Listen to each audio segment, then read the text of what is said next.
Amigos y amigas, se ha vivido un invierno bastante caliente en Europa y más allá también debido a una ola de protestas que para algunos ha despertado el fantasma de una gran revolución social global que se opone a las políticas de las llamadas democracias capitalistas y que les pone los pelos de punta a sus élites, los denominados amos del mundo.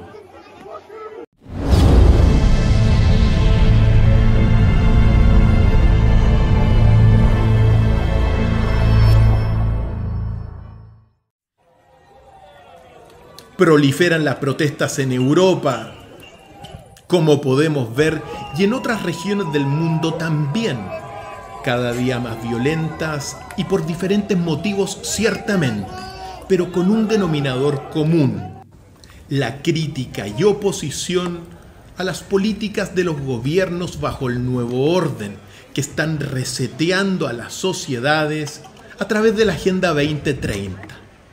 En Francia, por ejemplo, al presidente Emmanuel Macron se le ocurrió elevar la edad de jubilación de 62 a 64 años, según él, para evitar el déficit de la caja de pensiones.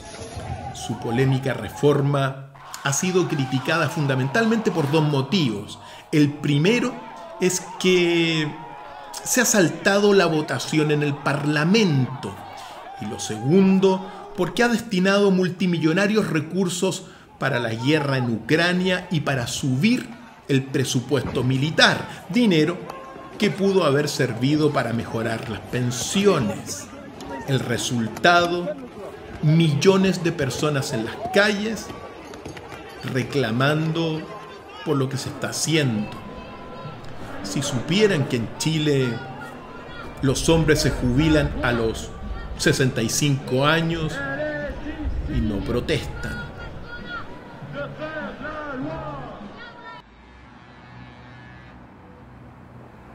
En Holanda los agricultores protestan contra la nueva política ecológica del gobierno, que dicen que carece de suficientes bases científicas y que anunció duras medidas para reducir la emisión de nitrógeno del estiércol de los animales y el uso de amoníaco en los fertilizantes, lo que significaría acabar con la vida del 30% del ganado de ese país.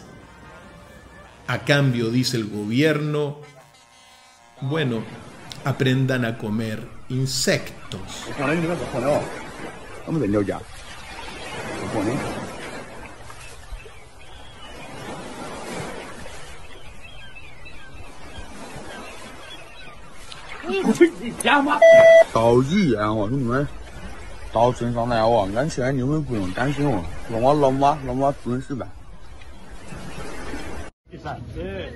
En Alemania se han registrado varias protestas contra la guerra en Ucrania, argumentando que esto ha significado el aumento de la inflación, el alza de los precios de los alimentos y de la energía, que para una gran parte de la población se torna insostenible.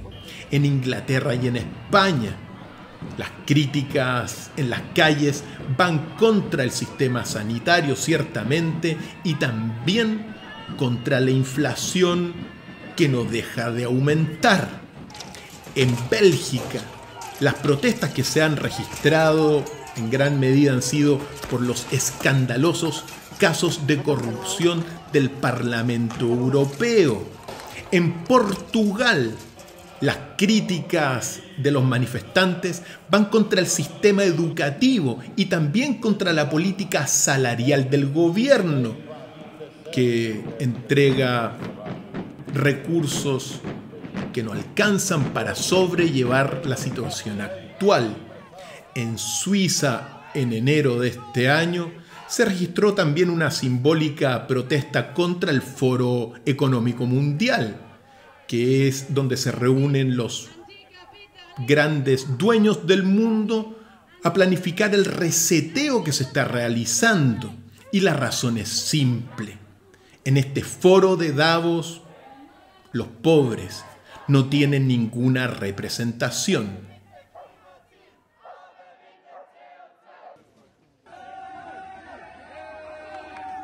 En Israel, en tanto, se habla de protestas históricas debido a la reforma judicial propuesta y ya pospuesta por el gobierno del primer ministro Benjamín Netanyahu, que, según sus críticos, transformaría al gobierno en una especie de teocracia mesiánica con poderes casi incontrarrestables.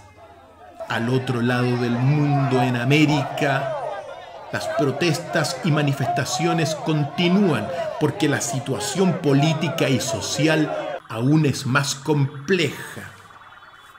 Algunas de estas manifestaciones ciertamente están siendo financiadas por los intereses del gran reseteo, pero otras son protestas legítimas por reivindicaciones de los pueblos que, aunque muchos lo han olvidado, son los verdaderos soberanos de las democracias. Durante estos periodos de crisis, suele suceder que los privilegiados del capital, los denominados amos del mundo, sufren en la ganancia de su inerte mamón, es decir, dejan de ganar tanto, mientras que los trabajadores, los obreros, la gente más necesitada, sufre en su existencia. Sea lo que sea, todo este panorama para algunos sería la antesala de la más grande de las revoluciones sociales de este siglo, anunciada oportunamente por Karl Marx.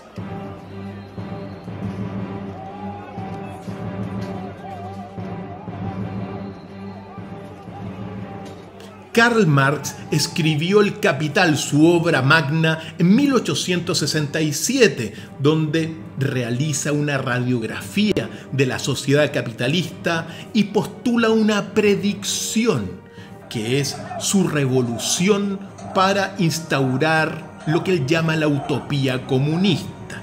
En palabras muy breves y sencillas, lo que él dice es que la sociedad capitalista se tiene que desarrollar estructuralmente, lo que requiere unos 150 años. Después de ese momento, la burocracia estaría sólidamente establecida, los pobres serían muchos y tendrían muy poco, y estarían dirigidos por una élite que sería muy pequeña, pero que tendría muchísimo poder.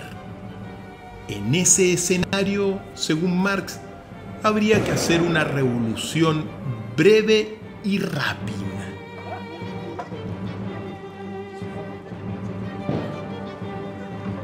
Si uno ve todo el escenario actual, amigos y amigas, uno tendría que decir que la predicción de Marx sigue siendo válida temporalmente.